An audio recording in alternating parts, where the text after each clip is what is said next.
Everyone, welcome to peoples. आज हमारे साथ जुड़ चुके हैं एचपीएसयू के joint secretary candidate Rohit Sharma and HPSU के पास्ट ईयर कैंडिडेट्स दिकित, असीम एंड रोहित। तो चलिए करते हैं उनसे कुछ बातचीत। Hello, welcome to People's. Rohit, सबसे पहले मैं आपसे यही जानना चाहूंगी कि इस साल आपको हिटमैन का टैग दिया जा रहा है, तो क्या आपको लगता है आप इस साल काउंसिल में एचपीएसयू की स्टार्ट करवा पाओगे? हाँ जी, बिल्कुल। हमें लगता है इस साल हम बहुत अच्छे मार्जिन से जीतेंगे और बहुत अच्छी फाइट करेंगे और काउंसिल में ज़रूर आएंगे।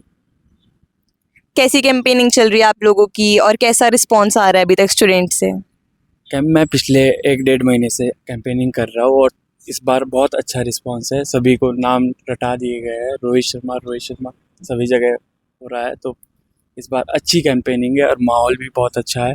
और पिछले बारी से थोड़ा कम है, बट बहुत अच्छा माहौल है।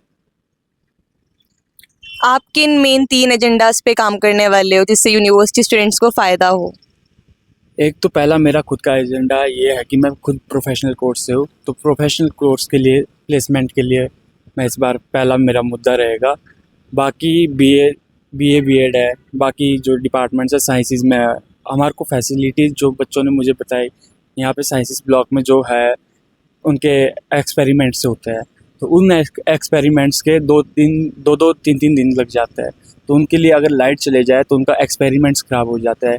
बीएड में अच्छी इलेक्ट्रिसिटी प्रोवाइड नहीं है, वहाँ पे इलेक्ट्रिसिटी जो है बहुत पुरानी है, बेंचेस उनके बहुत पुराने हैं, तो उसके लिए भी रिनोवेशन पूरे डिपार्टमेंट की वहाँ पर। बाकी जो फूड क्वालिटी और हाइजीन है हॉस्टल में, वो मेंटेन करवाने के लिए ये हमारे 3 मुद्दे रहे। पिछले सालों से देखा जा रहा है कि आप लोग काउंसिल में आने से काफ़ी कम मार्जिन से रह जाते हो, तो आपको क्या लग रहा है, क्या कमी रह रही है और इस साल आप किन इम्प्रूवमेंट्स के साथ आए हो कि आप फाइनली काउंसिल में आ पाओ? लास्ट टाइम तो ये हुआ था कि काफ़ी कम टाइम रहा था इलेक्शन के टाइम और कुछ डिपार्टमेंट्स हम कवर नहीं कर पाए थे, पर इस बार ये है कि रोहित 1-1.5 महीने जैसे कि पहले से मैदान पे है, तो हमने काफ़ी ज़्यादा डिपार्टमेंट्स कंप्लीट कर दिए। हर एक स्टूडेंट के पास अब ऐसा हो कि रोहित ना 2-2 3 दिन बाद जा चुका है कि हाँ, हमें पता लग गया आप रोहित शर्मा आप हो। तो बेसिकली इस बार कैंपेनिंग काफ़ी अच्छी है हमारे लास्ट ईयर से, और हमें श्योरिटी है कि इस बार हमें स्टूडेंट्स ज़रूर जिताएंगे। जैसे आपके पार्टी का नाम ही हिमाचल प्रदेश स्टूडेंट यूनियन आ जाता है, तो कहीं ना कहीं आपको लगता है कि किसी पर्टिकुलर स्टेट का नाम होने के कारण आपको बाकी स्टेट्स के स्टूडेंट्स उतना प्यार नहीं मिल पाता या उतना सपोर्ट नहीं मिलता है? ऐसा कि शुरुआत हमारे 2001 में हुई थी। इसका नींव जो रखा गया था बेसिकली वो था कि हिमाचल के जो बच्चे इस वक्त आ रहे थे चंडीगढ़ में, तो उनके लिए यहाँ कोई सपोर्ट नहीं था, तो उसके लिए बनाया गया था। हम बस लेगेसी कंटिन्यू कर रहे हैं, पर जो हम सारे काम कर रहे हैं वो सारे स्टूडेंट देख रहे हैं कि हम किस पर्टिकुलर हिमाचल के बच्चों के लिए नहीं कर रहे, वो सबके लिए प्रोटेस्ट कर रहे हैं। और बात आई सिक्योरिटी की, हमने उसके लिए प्रोटेस्ट करा था, और उससे ये नहीं कि हिमाचल के बच्चों के लिए, वो सारे जो डिपार्टमेंट के स्टूडेंट्स या हॉस्टल में जो रिजाइड कर रहे हैं उन सबके लिए सिक्योरिटी के लिए हमने चीज़ करे। और अब जो नोटिस बोर्ड जैसे प्रॉपरली जो हेल्पलाइन नंबर्स है वो लिखे गए हैं, तो बेसिकली और हमारे साथ बच्चे जो है बस हिमाचल के बच्चे नहीं, दूसरे दूसरे स्टेट्स के बच्चे भी हमारे साथ जुड़ रहे हैं। तो हम ये दिख रहे हैं कि कोई रीजनिज्म नहीं है हमारे पार्टी में, हम सबके लिए स्टूडेंट वेलफेयर ही करते आ रहे हैं, करते रहेंगे और हमेशा।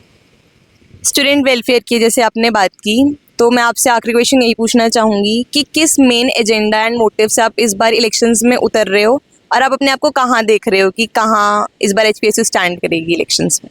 एजेंडा जो है, जितनी भी पार्टीज़ है यहाँ पर वो सारे मनी और मसल पावर लगा रही है। जितने भी जॉइंट सेक्रेटरीज है वो कुछ दिनों पहले ही आए हैं और अभी वो पैसे बांट रहे हैं, दारू बांट रहे हैं यूनिवर्सिटी में। तो हमारे पास ऐसा कुछ तो नहीं है। हम पूरे साल काम करते हैं, स्टूडेंट वेलफेयर के लिए काम करते आए हैं और उसी के नाम पे हम वोट मांग रहे हैं। कहाँ देखते हो आप अपने आप को इस इलेक्शंस? इस इलेक्शन में हम तो अपने को सबसे ऊपर ही देख रहे हैं, क्योंकि हमने काम किया है और काम के नाम पे ही हम वोट मांग रहे हैं। पिछले 2 सालों से मेहनत कर रहे हैं और इस बार वो मेहनत रंग लाएगी। का पास्ट ईयर के अभी तक रिजल्ट्स रहे हैं और इस ईयर के रिजल्ट्स में आपको क्या लगता है मेन फ़र्क क्या आने वाला है और क्यों आएगा वो फ़र्क? मतलब ऐसा क्या काम किया गया है एचपीएसयू के द्वारा? तो पिछले कुछ सालों से जैसे हमारी जो पार्टी है वो थोड़े से मार्जिन से जो है वो रह जाती है, लेकिन इस बार हमारा जो कैंडिडेट है वो खुद ग्राउंड लेवल पे आके काम कर रहे हैं और खुद 1 महीने से लगातार बच्चों से मिलते आ रहे हैं। तो मुझे लगता है कि इस बार जो है हमारा वो जो छोटा सा मार्जिन है वो सारे डिपार्टमेंट से जो है वो कवर हो जाएगा। हमने कोई भी ऐसा डिपार्टमेंट नहीं है यूनिवर्सिटी का जो हमने अनटच छोड़ा है, तो इसलिए मुझे लगता है कि इस बार हमारा जो है वो रिज़ल्ट काफ़ी बेहतर रहेगा और मैं जीत की ही आशा जो है वो करती हूँ। आपका क्या कहना है? Ma'am, through out the year आपने भी देखा होगा, पीयू पल्स में भी रेगुलर अपडेट्स आते हैं। एचपीएसयू ने पास्ट 1 ईयर से चाहे पास्ट 2 ईयर्स पे चले जाओ, क्या काम करें क्या नहीं करें हमें बताने की जरूरत नहीं, क्योंकि पूरे 2 साल का एक लंबा टाइम चला जाएगा अगर मैं बताता जाऊँगा। तो अराउंड द ईयर हम एक्टिव रहे हैं। इस बार हमने अपनी स्ट्रैटेजी भी चेंज करी, चाहे वो रोहित का हमारा कैंडिडेचर का डिक्लेरेशन हो, हमने इसे अराउंड 2 मंथ पहले इसे एक्टिव इस तरीके से करा था कि थ्रू आउट द ईयर ये पास्ट 2 ईयर से हमारे साथ जुड़ा हुआ है। और अब हमें था कि अब इलेक्शंस के टाइम पे एक स्ट्रैटेजी में चेंज लाया जाए, क्योंकि हमारा हर साल एक कहा जाता था कि आपका कैंडिडेट बहुत लेट लॉन्च होता है। तो इस बार हमने ये चेंजेस करे हैं और थ्रू आउट द ईयर जो भी हमारे इवेंट्स हुए हैं उन चीज़ को हम दोबारा से हाईलाइट करते हुए अपने जो स्टूडेंट्स हैं पंजाब यूनिवर्सिटी के उनको हम हाईलाइट कर रहे हैं, उनको हम बता रहे हैं हम कौन हैं, हम कहाँ स्टैंड करते हैं। और हमारा जो भी अराउंड द ईयर जो भी हमारा प्रोजेक्ट रहता है उसको हम हमेशा बताने के बाद हम इलेक्शन कॉन्टेस्ट कर रहे हैं। और मुझे लगता है इस बार हम बहुत ही अच्छे एक मार्जिन के साथ जीतने वाले हैं और इस बार हम अपने आप को पंजाब यूनिवर्सिटी स्टूडेंट काउंसिल के जॉइंट सेक्रेटरी ऑफिस में देखते हैं। Thank you. That was all about HPSU party. So stay tuned to Pupils for further updates on Vota PUDiyan.